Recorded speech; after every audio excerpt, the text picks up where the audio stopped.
Number 4, competing. The most elite players, the players that reach their truest potential, the players that I played with that reach the NHL, and the players that I played with that are NHL superstars like Brad Marchand, Tuukka Rask, they love competing. It doesn't matter if it's hockey, a game, a practice, pregame skate, cards on the bus, a race, foot race to the stoplight, testing, doesn't matter what it is. The most elite of the most elite in hockey, in business, in life, whatever, they want to compete and they never want to lose and they want to win. And they love competing. They absolutely love competing. And I think that the more that you can force yourself to compete against people and be okay with winning and be okay with losing, but just knowing that pushing yourself and competing made you better, the sooner you get to learn that that's okay if you lose when you compete, just that you showed up and you gave your all, the better off you'll be. And I always give the analogy. Sprinting, everyone says, strength coaches, ever working out, sprint a lot. Sprinting by yourself is awesome. When you sprint, you're going to try and run as fast as you can. But if I line one of your teammates up against you or somebody you absolutely hate, and I put them 5 feet behind you, and I say go, and they're trying to chase you, and they're trying to tackle you, do you not think you're going to run faster if somebody's chasing you? I'll answer it because I can't see any of your faces or hear anyone. Kind of weird. But the answer is yes. I do this drill with my guys every summer. When someone's chasing you, you run faster. When there's money on the line, you play harder. When there's pride on the line, you play harder. Like, learning to love competition is so massively important if you want to become your best self and you want to become elite. Within competing, I think that there's 3 prongs to that also. There's competing against your competition. That sounds like an Austin Powers line. Battling against your competition. That one's the easiest one to get up for. That's like a game. You come into a game, you want to beat the other team. You don't want to lose. So that one's pretty easy.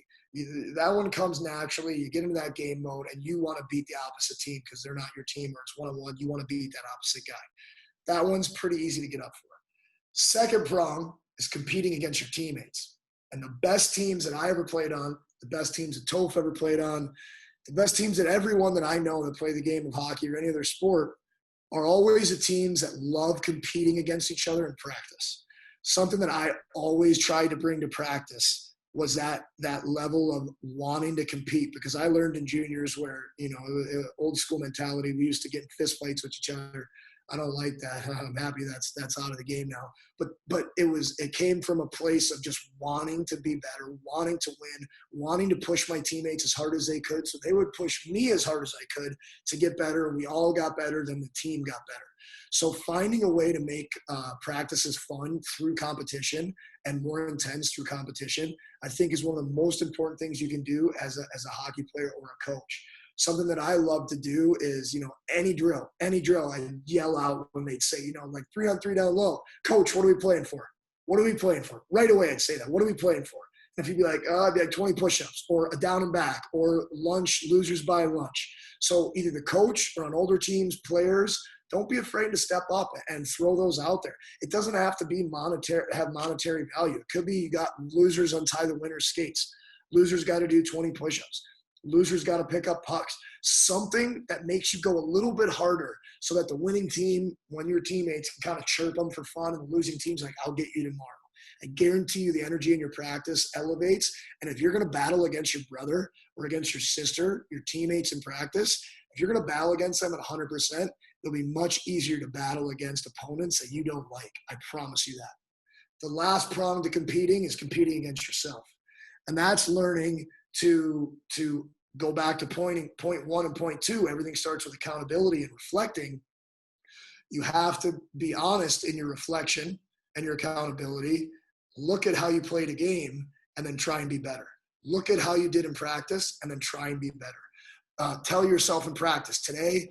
You look at the pre-games, the practice plan. If you're an older player, if coach tells you, hey, we're going to do 2 shooting drills. All right, I know I'm going to get about 10 shots. I want to score 6 goals, or I want to score 4 goals, or I want to get every rebound. Like whatever it is, find a way to compete against yourself.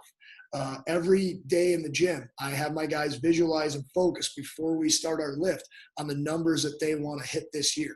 And I always want those numbers to be better than last year. or their goals to be, higher or more intense or more narrowed, more focused, things like that. And that's competing against yourself. So the three prongs I have for competing are competing against your opponent, competing against teammates, and then competing against yourself. And that's a very important one because that's all intrinsic. That all comes from inside.